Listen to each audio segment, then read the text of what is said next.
Hi, this is Dr. Andy with another remembrance of one of my students.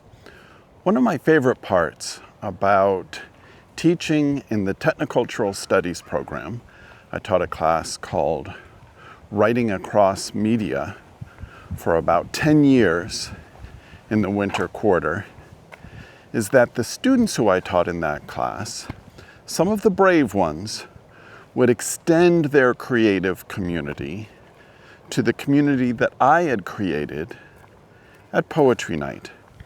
You might know that for the last 20 years I've run the Poetry Night reading series. And in the early years of that endeavor, before it really took off, I was active, almost irrepressible, almost over the top in my publicity, in my recruitment campaign, in my tactics I would use to get friends and strangers to come to Poetry Night. Davis at that time, and we started in, I think, August of 2006. Davis at that time did not have a poetry presence downtown. There were a few readings out at the Unitarian Church, run by people like Allegra Silberstein and James Lee Job, and there were readings associated with the English department, but those were rare and academic and often sparsely attended. I wanted to create a reading series that would attract any number of people, and I wanted to hold it downtown. Well, Bistro 33 originally came to my rescue so that together we could form a partnership whereby I would bring new people into their restaurant and they would provide a site for Poetry Night. One of the most memorable Technocultural Studies students who came to Poetry Night was my student Ayşe. And this whole series of remembrances is in part about memory as much as it is about me and my teaching and my students. And that is this big question of what do we remember? Who do we remember and why?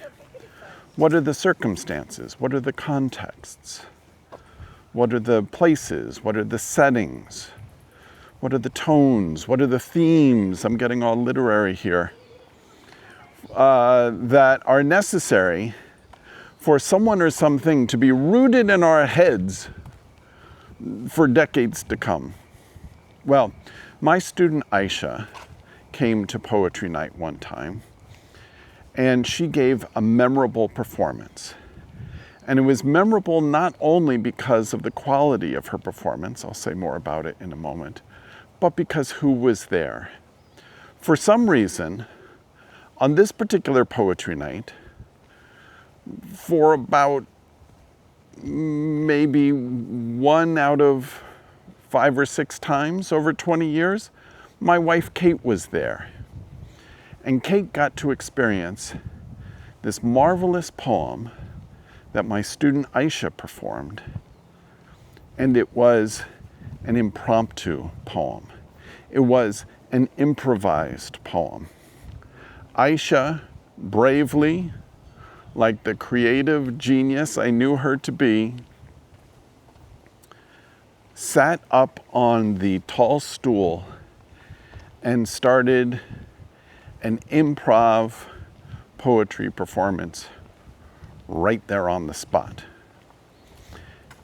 And it was about embodiedness. It was about being a consciousness. It was about, and this is a line that she repeated, the skin I'm in.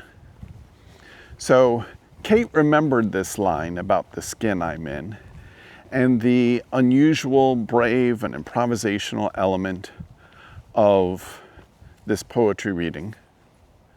I'm just going to stop and look over my shoulder. Good thing I did. Here comes some bicyclists. Hello.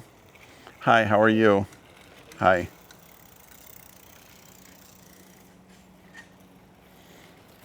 Davis is filled with bicyclists. And so you always have to be mindful of the trails that you're sharing when you're out for a walk.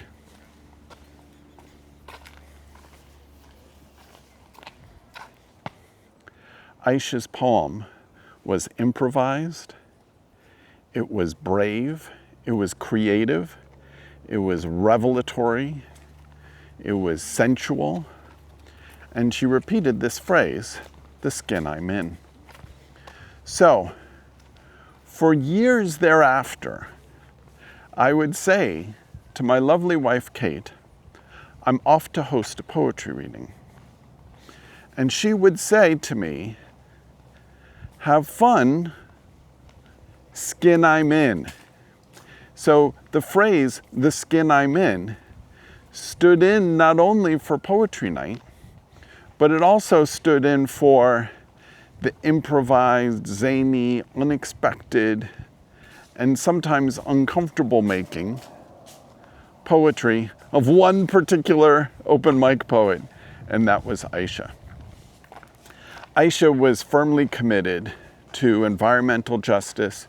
She was very much interested in Indigenous people. She was the director of the Whole Earth Festival, I think around 2010, which is the largest student-run festival of its kind, I think, in the United States, with a commitment to progressive and earth-centered eco-values. Hello. People don't have to respond to me when I greet them. There's no requirement.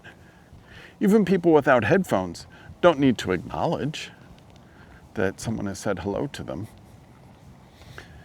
The video camera would make one think that just because I'm talking to myself, it doesn't necessarily mean that I'm crazy, just highly likely. I guess you have to take that into account. Hello. She said hello. So the skin I'm in came up as a refrain between Kate and myself standing in for poetry night. Does Ayşe know this? Does Ayşe remember this? Doubtful, but we remember her. She did excellent work as the director of the Whole Earth Festival. She, on a number of occasions, wrote me and asked if I could be a reference for a job that she was applying to. So, for instance, she wrote to me and said, I would love to be at poetry night tonight. Granted, I make significant progress on my sculpture. I'll see you around. And then, in February of 2010, hi Andy, I'm applying to a job to direct the Wild and Scenic Film Festival. It's a reach, but it's my dream job. Can I add you as a reference? I said, yes, please do, Ayşe. And then she wrote me in April of that year. Hi, Dr. Andy, could you announce this plug on your radio show? Whole Earth Festival and Technocultural Studies present a screening of For the Next 7 Generations. In 2004, 13 Indigenous grandmothers from all four corners, moved by their concern for our planet, came together at a historic gathering where they decided to form an alliance, the International Council of 13 Indigenous Grandmothers, etc. Here she's writing me in December of 2012. Hi, Dr. Andy. Hope you're doing outstanding. Wanted to check and see if it would be okay to add you as a reference for a job opportunity as a communications director. Thanks, Ayşe.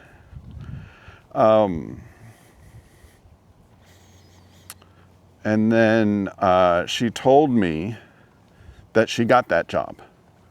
Was it because of my reference? I don't think I talked to anyone about it, but I'm still really proud of her. Ayşe's one of these people who just exudes warmth and care and authenticity wherever she goes. We're friends on Facebook, we're friends on Instagram. I love the way that Instagram encourages people to communicate what's important to them with photographs, just as I appreciate that Substack encourages people to use the written word to that same end. Well, Ayşe was a delightful writer, obviously a very successful communicator, and a principled person who cares deeply about the earth and about Indigenous culture. We would all be lucky to have more people like Ayşe in our lives. And I was so lucky to have her as my student, to see her perform with Kate at Poetry Night, and to keep up with her and her excellent accomplishments in the ensuing decades. I bet you know someone who's an eco-radical poetess sort. If so, tell me about that person in the comments. I'd be curious to read about that. I promise I'll respond. My name is Dr. Andy. This is Diary of a Quizmaster. Thanks for making it to the end of this video. I'll see you in the next one. Bye-bye.